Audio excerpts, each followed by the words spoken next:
Surau Kaki Bukit Cerpendafrian Syahputra, Republika, 25 November 2012, surau mendadak ramai. Biasanya, meskipun waktu salat wajib tiba, hanya seorang gaek puai yang senantiasa menjaga sujudnya di hamparan sajadah surau ini. Entahlah, apakah masyarakat di sekitar banyak melaksanakan salat di masjid-masjid besar bersajadah harum di sana, atau malah mereka mungkin lupa untuk salat.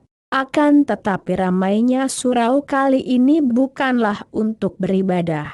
Aku terpaku menyaksikan orang-orang bertopeng dan berpakaian aneh sibuk memorak-porandakan surau.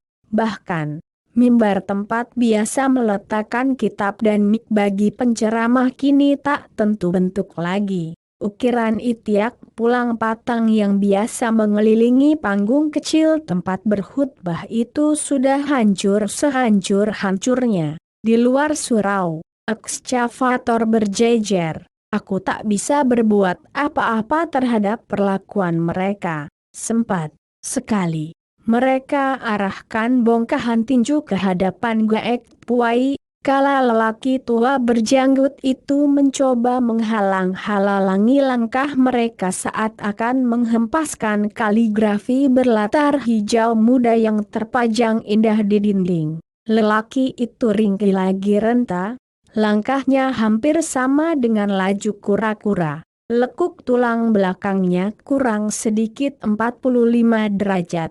Karena itu, ia sangat berharap banyak kepada sebatang kayu sejenis basung berdiameter 2 kali ibu jari yang selalu ada di mana ia melangkah. Meski demikian, orang tua itu rajin melaksanakan salat di surau. Tak akan ia mau melubangi barang serakaat pun. Seluruh tubuhnya keriput dan legam tak ubahnya aspal. Akan tetapi tidak pada wajahnya. Seperti ada cahaya yang memancar dengan teramat terang. Barangkali air wudhu telah mempersembahkan sepercik nur alam nirwana teruntuknya. Lelaki tua itu khusyuk mematuk sujud. Ia tengah melaksanakan salat duha. Mulutnya bergerak-gerak mengeja bacaan salat. Selepas salam, ia lanjut memainkan butir-butir tasbih hijau mudanya. Jemarinya pulas mengecup tiap bulatan seirama dengan lafaz zikir yang ia utarakan. Matanya memicing, menjadi wujud kian menghayati tiap kalimat yang dilisankan lirih. Setelah diakhiri dengan munajat, kemudian ia beranjak meninggal surau. Dibantu tongkat ia perlahan tegak untuk mengayunkan tubuhnya kembali setapak demi setapak menuju gubuk kecilnya. Setelah agak lama melangkah, terdengar desah nafas lemah setara usianya. Gaek puai, begitu orang memanggilnya. Mungkin ia adalah sedikit dari orang asli perkampungan Indaruang yang masih hidup dan menetap. Sebab seiring perjalanan waktu, makin banyak saja masyarakat yang menyuruh anak-anak mereka pergi merantau, entah ke pulau seberang, atau ke negeri seberang, hingga matilah generasi penegak kampung seiring dengan matinya orang-orang tua mereka. Namun, tanpa disangka, tanah yang dulunya sepi penduduk dan dianggap tak punya potensi, tiba-tiba saja membentuk barisan pabrik di mana-mana seperti sederet batu domino. Seperti sekarang ini, takkan Tuan dan Puan temui lagi sawah menghijau. Sebab semua disulap menjadi lahan industri. Tiada lagi nyanyian pipit-pipit kecil menyambut pagi. Semua berganti suara mesin pabrik yang kian menggelegar. Wajar memang. Terlebih daerah ini terletak di kaki bukit yang notabene sangat layak untuk didirikan lahan industri. Setiba di gubuk sederhananya yang beratap rumbia dan bertonggak batang kelapa itu, Gaek Puai merebahkan badan tuanya ke atas dipan peninggalan yang jauh lebih tua darinya. Hampir seluruh perkakas yang terletak di dalamnya adalah barang-barang kuno.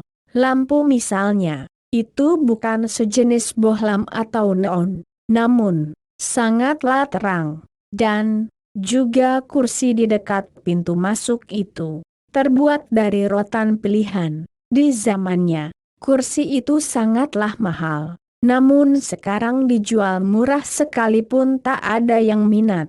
Konon mendiang orang tua Gaek Pwai adalah orang kaya raya. Bapaknya dulu kaki tangan Belanda. Ya, orang pribumi yang dijadikan mata-mata. Tak dipungkiri, meneur Belanda akan boros membagi kepeng kepada siapa saja agar kepentingannya terlaksana. Lelaki tua itu terkelap. Sepertinya ia begitu lelah. Tenaganya habis setelah berjalan sepulang dari surau. Ukuran setengah kilo bagi orang setua itu adalah perjalanan yang sangat berat. Namun, niat kuat mengalahkan keadaan. Pernah sekali, aku menemukan Gaek Pwai kala sedang berjalan menuju surau. Gaek, ayo naik motorku saja. Kebetulan Ambo, saya, pintas. Lewat muka surau, pintaku menawarkan. Ndak usahlah. Gaek jalan saja. Kau doakan saja tiap langkahku menjadi pahala agar aku masuk surga, katanya yakin. Tak tahu apa yang harus kulakukan setelah mendengar jawabannya. Salut aku melihatnya. Jika membandingkan dengan diri sendiri, malu aku rasanya kepada dia. Lebih-lebih kepada Tuhan. Lelaki tua itu memang benar-benar mengidam-idamkan surga. Asal kau tahu, menurut cerita, dulu Gaek Pwai adalah manusia yang bermandikan dosa. Ia orang paling gagah, berani, kuat dan tak mempan senjata. Semua itu didapatnya setelah berguru pada Maktamam, dukun sakti di perkampungan Indarung. Bahkan, ketika terjadi pembunuhan besar-besaran, sewaktu Jepang masuk dulu, ia seorang yang selamat. Semua keluarganya mati di tangan serdadu-serdadu sipit itu. Setelah hidup sebatang kara, sifat Gaek Pwai pun berubah. Ilmu kebatinan yang dulu diajarkan untuk memperkecil kesombongan serta mendekat diri ke yang kuasa, malah kemudian digunakannya untuk unjuk gigi dengan terus membuat keonaran di tengah pasar. Pernah ia coba kupak toko emas milik Ajo Azwar. Meski polisi datang, namun tak ada yang bisa mereka lakukan. Peluru yang ditembakkan mental, lalu jatuh ke lantai. Setiap mencoba menjerat, tubuh muda Gaek Pwai selalu lincah mengelak. Pukulan yang dilayangkan pun serasa kosong belaka baginya. Habislah daya bagi pihak kepolisian. Bahkan, polisi sengaja mencoba menabrak tubuhnya dengan mobil bersirine. Namun apalah daya, dengan sebelah tangan Gaek Pwai mampu menaikkan kedua roda depan mobil kemudian membalikannya. Hingga matilah seorang dari anggota kepolisian akibat tertimpa tenaga Gaek sebanding inyak balang, harimau belang. Mungkin lantaran itu pula Gaek Pwai ingin berserah kepada Sang Kuasa, sebisa mungkin menghapus dosa-dosa masa lalunya. Memang tak ada kata terlambat untuk bertobat. Hampir pukul 12 siang, Gaek Pwai terbangun dari tidurnya. Setelah membasuh muka, ia raih kopiah lusuhnya yang tergantung di belakang pintu. Segera ia kenakan sarung sulam pandai sikapnya. Tak lupa sebatang tongkat kayu, penopang langkahnya. 1/4 jam lagi waktu azan masuk. Ia cepatkan langkahnya, meski terlihat masih sangat lambat. Seperti biasa, ia yang akan mengumandangkan azan. Meskipun sedikit, bahkan terkadang tak ada jamaah yang datang. Namun Gaek Pwai rajin memanggil orang dengan mik yang di bulatan kepalanya dikebat kain berlapis-lapis, supaya lebih nyaring katanya. Terkadang aku turut serta menjadi makmum. Entah mengapa aku merasakan sesuatu yang berbeda setiap kali salat bersamanya. Suara Gaek dengan nafas terbata-bata membaca ayat dan sering dipenggal-penggal. Namun menjadi yang terindah bagiku. Sering aku menangis saat ia membacakan doa. Dari dalam hati ia meminta, suasana surau di kaki bukit ini memang seadanya. Sajadah salat hanyalah tikar plastik yang bolong di sana-sini akibat gigitan tikus. Jarum panjang jam dinding tak pernah bergerak sebab setiap kali diganti dengan baterai baru, selalu saja hilang dimaling anak-anak untuk mobil-mobilan. Wajar saja hal itu terjadi. Surau ini tak berpenghuni, sedang pintunya tak pernah dikunci. Mana tahu ada hendak salat, kata Gae ketika kutanya perihal pintu surau. Atap surau pun banyak yang bocor. Bila hujan tiba, Gae akan sibuk mengusir air tergenang dengan apa saja. Pernah aku memberikan sebuah lukisan kaligrafi buatanku kepadanya untuk setidaknya memberikan hiasan pada ornamen surau yang kosong. Gae Pwai sangat senang menerimanya kala itu. Langsung tubuh tuanya mengambil kursi untuk segera memakukannya karyaku di dinding surau.